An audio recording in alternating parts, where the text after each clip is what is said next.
As someone who considers herself a fragrance collector, who has a love for all things that smell good, I have to be honest, there are some fragrances that I have in my collection that I just will not repurchase. Not everything is something that needs to be repurchased once the bottle's empty. In fact, I have fragrances that I picked up in a travel size that I do not have the desire to get a full size bottle of, because that little 10 ml, 15 ml, 20 ml is perfect for me. But I have 4 fragrances here that you might be surprised, because some of these I do enjoy, but 4 fragrances that I would never repurchase again.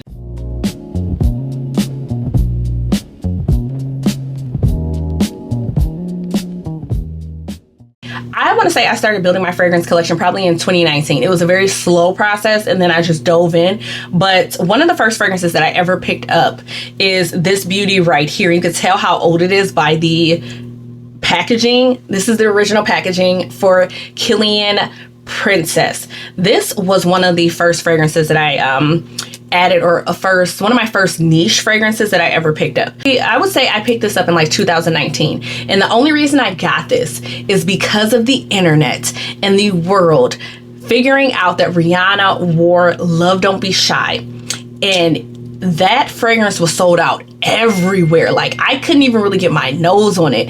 I eventually ended up going on the Killian website, and they at the time had a discovery set you can order, and they had Love Don't Be Shy, and I hated that shit. I hated it so much. This is the original formulation when it was that deep, dark, okay, all right, y'all, okay, but it was that deep, dark red juice that smelled like diabetes in a bottle.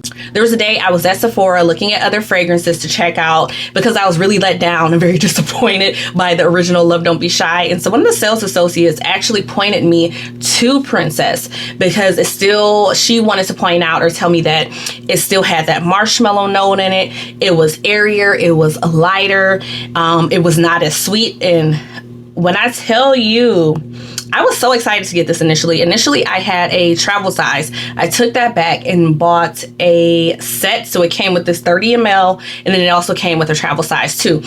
But for the longest, this was the fragrance that I used to wear all the time. I would say back then that was probably my signature scent, because I did not have a lot of other fragrances, but I wore this all the time. So there's ginger, green tea, marshmallow. I could not get enough of this fragrance, but as my collection has grown and my nose has changed, I don't gravitate toward this scent very much. I can't even tell you the last time I wore it. The only reason I have not decluttered this bottle is because I actually had a backup bottle that I'm getting rid of, and I'm holding on to this for nostalgia purposes, because they don't even make the Killian fragrances in this packaging anymore. But I don't wear it. I have fallen out of love with it, if you will. My nose has just changed. I'm finding that I like different scent profiles more than this one. It's not that I hate the fragrance, it's just I'm not as excited about it. I don't really care to wear it as much. Again, I'm holding on to the bottle for nostalgia purposes, but if I ever finish this off, I will not be repurchasing it, which is wild, because there was one point in time that I just knew I would always have this in my collection, which is why I bought a backup bottle, because I felt like this one was starting to run a little low. But yeah, I have to say, when this is done, she's done. One that I don't think wore it in a long time. It is the only fragrance I have from Bond Number 9, and it's actually one of the more unique scents in my collection. I just don't rock with it anymore. I don't wear it. I honestly can say I have not worn this in like at least 1.5 years, 2 years, which is really bad. But this is New York Nights by Bond Number 9. This was, generally speaking, Bond Number 9 is one of those brands that the scents just don't do it for me. For the price point, for the way they smell, it kind of reminds me, or it gives me the same feeling I have toward Tom Ford, where the scents just don't hit the way that they do to make me want to spend that type of money. I actually picked this up pre-owned.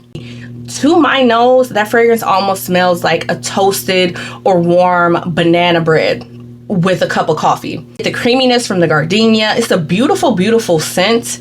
I just don't wear it. I just don't wear it. And in fact, Brown Sugar Babe, they have a body oil, a scented body oil that is inspired by this scent that I'm pretty sure that I've worn more often than this actual fragrance. Actually, a fragrance that I recently picked up. Like, I got it for myself for Christmas, but I will never pick this up again. And that is Vanille Planifolia by Guerlain. Now, you may ask, Brittany, why would you pick this up for Christmas if you don't see yourself ever picking it up again in the future? Because it costs too damn much. This fragrance is too expensive for me to want to pay that price again for another bottle when this one runs out. So this one, she's going to be lightly used. And I am someone who typically does not pick up like a dupe or a clone of a fragrance if I already have the original. This one might might be the exception. Love this scent down bed. Love this perfume. I went ahead and did my little custom, not so custom packaging. I just would never repurchase it because of the price. That is all. That's all. That's it. Nothing else to argue about. Okay, my last one. I feel like this last one, I feel like it might be a little surprising because of the love and recognition and attention it has gotten over the years. A lot of people now feel like it's, you know, a little overdone, a little overhyped. But that is the iconic Baccarat Rouge 540 by MFK. Yeah. The first fragrance that I ever spent coin on, like over $150 on. This was the first fragrance. Yeah. Pretty sure this is the first fragrance I ever spent over $150 on. And I paid full price for this. Got this at Saks Fifth because I did not know that you could pick up pre-owned fragrances. I did not know you could buy them pre-owned, but I bought this full price. And you can see I got a nice little dent. Like, I got a nice little dent there. This was my baby. This was my heart for the longest. And I think a lot of people have loved and adored Baccarat. Now, for me, the reason why I would not purchase this is not because it's so popular and I want to smell like anybody else. I live in Ohio. I have literally only ran into one person other than myself ever wearing Baccarat at any point in time. So it's not, and I've never been one of those people. I don't want anybody smelling like me. I don't want to smell like everybody else. No. Too many people wear it. Look, if I like the way it smells, I'm going to wear it. So it's not that. It is not because of the ridiculous amount of dupes that have been produced and how many other fragrances have taken inspiration of this scent profile to some degree for their fragrances. It is simply because I like the Extrait de Parfum so much more.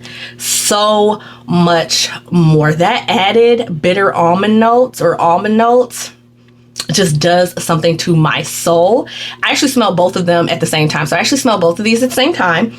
And I think the reason why I did not get the Extrait because it costs so much. The original, I love her. She will always hold a special place in my heart as one of the most expensive fragrances that I have in my collection. The first fragrance I ever spent like some coin on. She will always hold a special place in my heart. I still love the way she smells.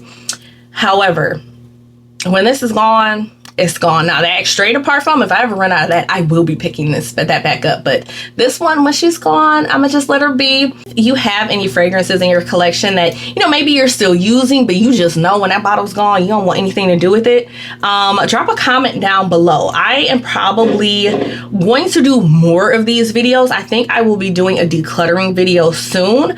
But yeah, tell me about y'all fragrances that y'all don't ever want to see again, that when that bottle's gone, you don't have to see it again. You don't got to pick it up in any way, shape, or form.